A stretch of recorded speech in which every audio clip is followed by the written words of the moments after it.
Welcome to જેતુસ kitchen. આજે આપણે tasty એવું રીંગણાનું ઝડપથી શાક બની જાય એવું શાક બનાવવાના છીએ। તો અહીંયા આપણે 250 ગ્રામ જેટલા રીંગણા લઈ લીધા છે, એક ડુંગળી આપણે સુધારી લીધી છે, અહીંયા એક ટમેટું ખમણી લીધું છે, એક આ લસણનો ગાંઠિયો, એક લીલું મરચું, થોડું આદુનું અહીંયા પેસ્ટ કરી લીધી છે, લીલા ધાણા, અને અહીંયા આપણે 2 ચમચી જેટલું દહીં લઈ અને એને ફેટી લેવાનું છે। મસ્ત એવું દહીંવાળું આજે આપણે રીંગણાનું શાક બનાવવાનું છે। તો દહીંને સરસ આપણે ફેટી લઈશું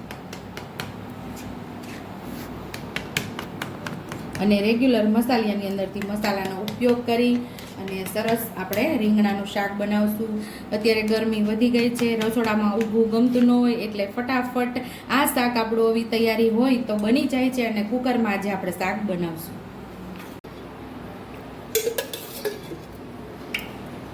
અહીંયા આપણે 2 ચમચા જેટલું તેલ ઉમેરેલું છે, તેલને આપણે સરસ ગરમ થવા દઈશું। આવી રીતે આડા અને ઊભા કાપા કરી લેવાના છે અને પછી આપણે રીંગણામાં જોઈ લેશું આપણા રીંગણા સડેલા નથી ને, તો એવી રીતે બધા રીંગણા આપણે જોઈ અને સરસ સુધારી લેવાના છે। અહીંયા આપણે રીંગણા બધા સુધારી લીધા। હવે આપણું તેલ પણ ગરમ થઈ ગયું છે, હવે આપણે વઘાર કરી લઈશું। અહીંયા આપણું તેલ ગરમ થઈ ગયું છે તો અડધી ચમચી જેટલું જીરું ઉમેરશું। જીરુંને સરસ ફૂટવા દઈશું। જીરું ફૂટી જાય એટલે થોડી હિંગ ઉમેરશું, પછી આપણે ડુંગળી ઉમેરી દઈશું।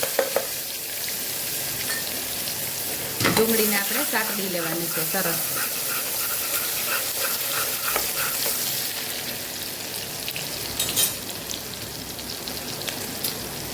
ડુંગળી થોડી સતળાય એટલે તરત જ આપણે આદુ લસણ મરચાંની પેસ્ટ ઉમેરી દઈશું, એ પણ સરસ આપણે સાતડી લેવાની છે।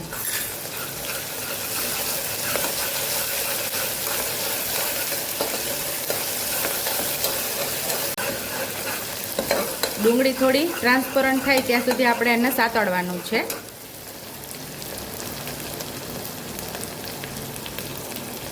ડુંગળી આપણી ટ્રાન્સપરન્ટ થઈ ગઈ છે અને ટમેટાને આપણે ઉમેરી દઈશું।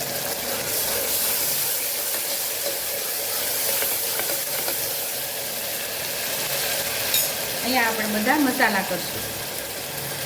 1 ચમચી જેટલું લાલ મરચું પાવડર, અડધી ચમચી જેટલી હળદર, 1 ચમચી જેટલું ધાણા જીરું પાવડર, સ્વાદ મુજબ મીઠું, થોડા લીલા ધાણા,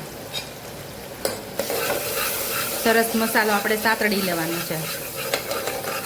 આપણે ટમેટું ઉમેરી અને તરત જ મસાલા બધા ઉમેરી દેવાના। ટમેટું પણ સરસ પાકી જાય અને આપણા મસાલા પણ મસ્ત એવા સતળાઈ જાય ને તેલ પણ અત્યારે સરસ છૂટું પડવા લાગ્યું છે, તો અહીંયા આપણે રીંગણા ઉમેરી દેવાના છે।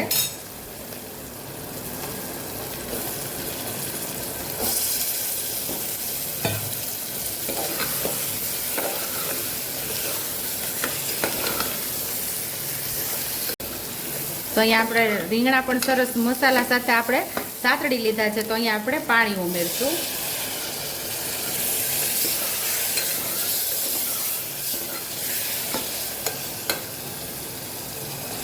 અહીંયા આપણે અડધાથી પોણા ગ્લાસ જેટલું પાણી ઉમેરેલું છે અને આપણે 2 સીટી લઈ લઈશું કુકરમાં।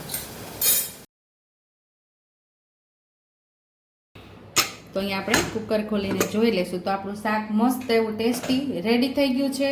તો હવે આપણે અહીંયા દહીં ઉમેરી દેવાનું છે। અહીંયા જે દહીં ફેટીને રાખેલું એ આપણે અહીંયા ઉમેરી દેવાનું છે।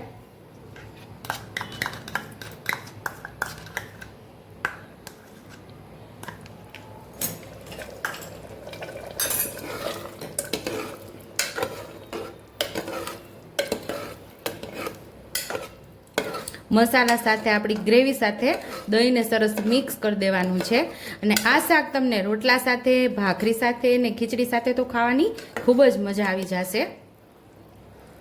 ટેસ્ટી એવું રીંગણાનું દહીંવાળું શાક તૈયાર છે। સર્વિંગ બાઉલમાં હવે આપણે સર્વ કરી લઈશું। ટેસ્ટી એવું આપણું દહીંવાળું રીંગણાનું શાક તૈયાર છે। ઉપરથી આપણે લીલા ધાણાથી ગાર્નિશ કરી દઈશું।